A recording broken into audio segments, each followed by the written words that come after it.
Champion des lourds légers à l'UFC, division réunissant les free fighters les plus renommés, Rashad Sugar Evans est l'un des plus grands combattants de l'histoire de sa discipline, le Mixed Martial Art. Pour être un champion, on traverse forcément des moments de peur. Mais on comprend que le principal adversaire, c'est soi-même. Je n'affronte jamais des adversaires. Ils ont tous le même visage. Il ne s'agit pas de savoir qui est en face de moi, ni quels sont ses points forts. Il s'agit de moi et de ce que je suis capable d'exécuter. Vous découvrirez la jeunesse d'un champion au charisme unique. Il nous dévoilera tout de l'équipe qu'il a fondée il y a 2 ans, les Blackzilians. Désireux de partager ses connaissances, le destin le conduira à entraîner Victor Belfort, une autre légende du MMA. Personne ne peut opposer de limite à votre cœur ni à ce que vous donnez. Si on va sur le ring et qu'on donne tout ce qu'on a au fond de soi, alors on gagne. Vous aurez la chance d'assister en exclusivité à la première séance d'entraînement intensive de cette course vers le titre, orchestrée par Sugar.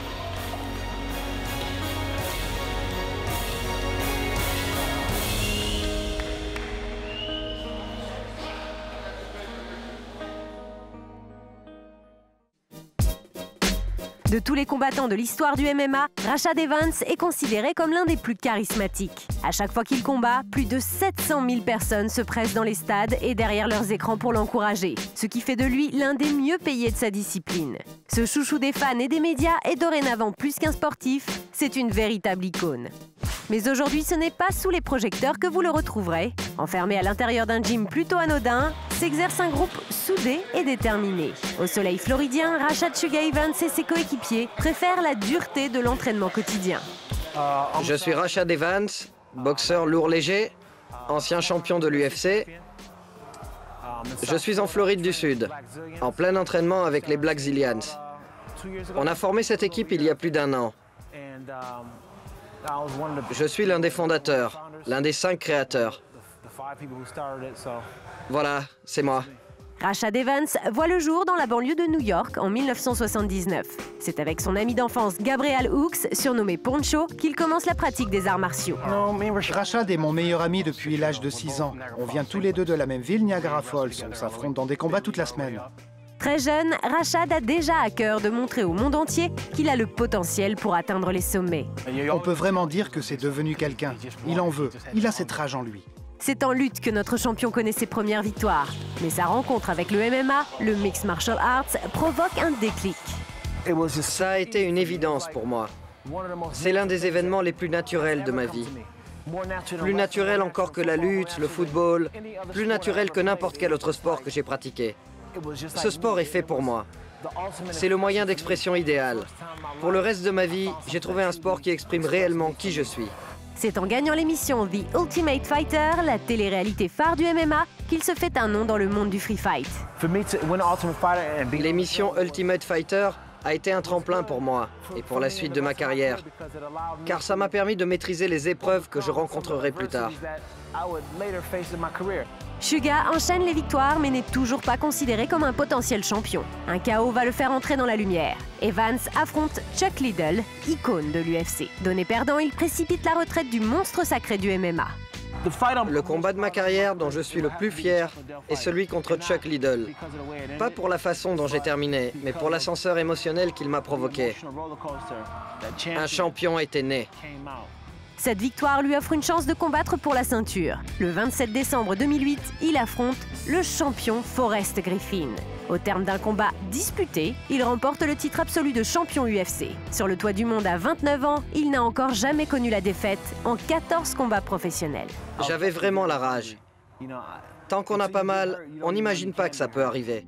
Et il va le découvrir à ses dépens. Dès le combat suivant, il perd sa ceinture face à Lyoto Machida, brésilien spécialiste de karaté au style peu orthodoxe. Je refusais de croire ce qui se passait. Je suis au tapis, je suis sonné, je me déplace, vacillant, et là, boum, je suis KO.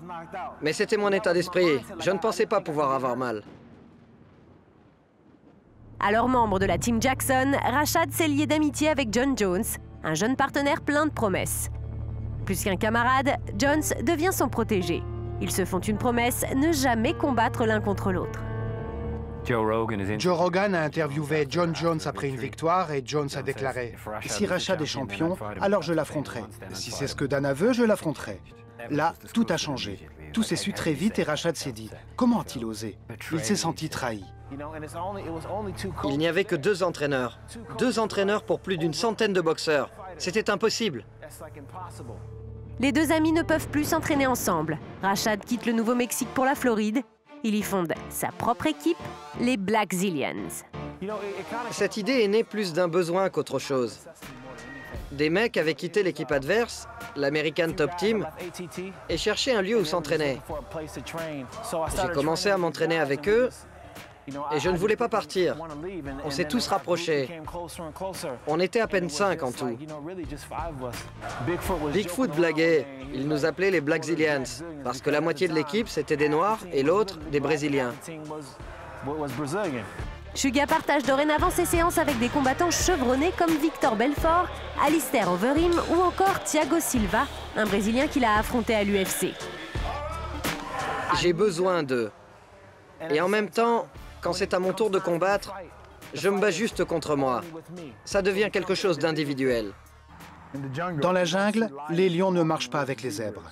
Les lions marchent avec les lions. Casque sur les oreilles, attitude de champion, concentré comme avant un combat, Rashad se rend à la salle pour une nouvelle séance d'entraînement. Un artiste le motive et le touche plus que n'importe qui, le rappeur Nas, originaire de New York comme Rashad. J'adore Nas. C'est l'un des rares rappeurs qui reste simple et honnête. Quand je veux être dans un bon état d'esprit, j'aime écouter quelque chose qui me fait un peu réfléchir. C'est pour ça que j'aime Nas. Au programme aujourd'hui, séance au sol et frappe en situation réelle. C'est un lutteur de haut niveau. Il m'a énormément surpris quand il a fait cet incroyable jeté de judo pendant l'entraînement. C'était parfait.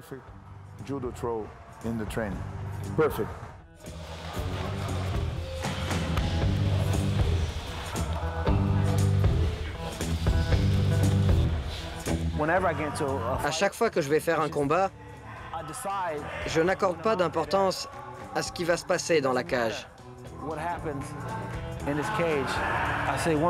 Je me répète, mon adversaire va le sentir passer.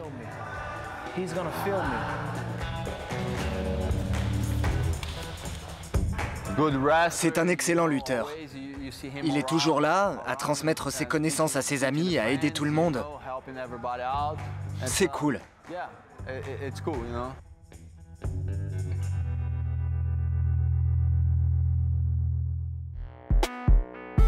Ce soir, l'équipe se retrouve au complet chez Glenn Robinson, manager des Blackzilians. Salut! Salut! Bienvenue les garçons! Coucou toi. Oh, tu m'as manqué. D'Alistair Overeem à Rashad Evans, tous se sont rassemblés dans cette magnifique maison pour soutenir l'un des leurs, Anthony Johnson. Celui que l'on surnomme Rumble dispute cette nuit un combat déterminant. Mais avant d'assister au match, petit tour de la maison avec Brigida Bernardo, membre du management des Blackzilians, que tous considèrent comme une seconde maman. Voici Glenn Robinson, mon patron. Lui, c'est Tyrone Spong. Alistair Overeem, inutile de le présenter. Et voici le talentueux Roberto Flamingo, notre entraîneur de frappe. Et voilà Rashad Evans, qui vient de se faire épiler les sourcils. Non, c'est naturel. Bref, inutile de le présenter. Elle se fâche contre moi tous les jours. C'est au moins la 3e fois cette semaine. Oui, mais on se réconcilie toujours. On est content qu'il fasse partie de la famille. On a hâte de le voir combattre. Dès que possible. Ne ratez pas ça. Au terme d'une soirée remplie, Anthony remporte son combat. Rashad Evans et les siens peuvent exulter. La veille, fait unique dans l'histoire de l'UFC, un événement entier a été annulé. Dan Henderson, qui devait combattre John Jones, s'est blessé. Le champion en titre ayant refusé un combat de remplacement, beaucoup de Blackzilians voient leur combat déprogrammé. Michael devrait aussi combattre dans l'UFC 151. Et ça a été annulé. Encore merci, John Jones. Merci du cadeau. Ouais, merci, j'apprécie. Mais le malheur des uns fait le bonheur des autres. Et c'est un néo-Blackzilians, Victor Belfort, qui est choisi pour remplacer Dan Henderson et combattre Jon Jones quelques semaines plus tard. Rashad Evans va agir en tant qu'entraîneur dans ce combat. Ça va être génial. Rashad a toute une histoire avec Jon. Il intervient dans ce combat en tant qu'entraîneur de Victor. Vainqueur en tant que participant à The Ultimate Fighter, Suga l'a été aussi en tant que coach. C'est à cette occasion que Rashad s'est découvert des envies de coaching. Et aujourd'hui, Victor Belfort, légende du circuit MMA, n'hésite pas à faire appel à lui dans le cadre de sa préparation. Être entraîneur, j'adore ça. Ça me plaît énormément. J'ai tellement de connaissances à partager avec les gens. J'adorerais former la carrière de quelqu'un, l'aider à devenir champion et à atteindre les grands objectifs de sa vie. J'adorerais ça. Rashad, en toute humilité, se retrouve donc face à une légende qu'il a admirée toute sa jeunesse. Quand il a commencé, Victor avait environ 19 ans. J'étais un grand fan. Pour moi, c'était le premier mec à avoir donné un aperçu de ce que le MMA allait devenir. L'expérience de Rashad face à Jon Jones pourrait s'avérer précieuse dans le cadre de la préparation de Victor. J'ai beaucoup entraîné Jon, donc j'anticipe ce qu'il va faire. Je vais conseiller Victor. Victor, bien qu'aîné de Rashad, écoute chacun de ses conseils. C'est lui le maître. C'est toujours pareil. Chaque combat est le même. On ne combat pas vraiment un adversaire. Il s'agit de donner le meilleur de soi-même. Et c'est ce qu'on va faire. Suga espère que Belfort pourra réussir là où il a échoué.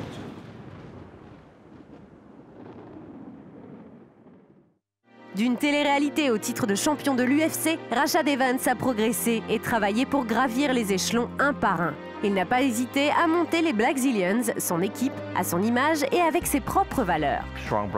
Il véhicule des valeurs fortes. Chacun prend soin des autres, on s'entraîne ensemble. Tout le monde réussit ensemble. Et aujourd'hui, même ses qualités d'entraîneur sont reconnues. Mais plus que tout, Rashad Evans veut laisser une trace dans le sport qui lui a permis de s'épanouir. Je veux être un de ces boxeurs qui laissent un héritage et beaucoup de combats derrière eux. Je veux que mes fans soient touchés en me voyant, qu'ils puissent ressentir mes émotions. Si je parviens à faire ça, peu importe si je ne gagne plus un seul combat de ma vie.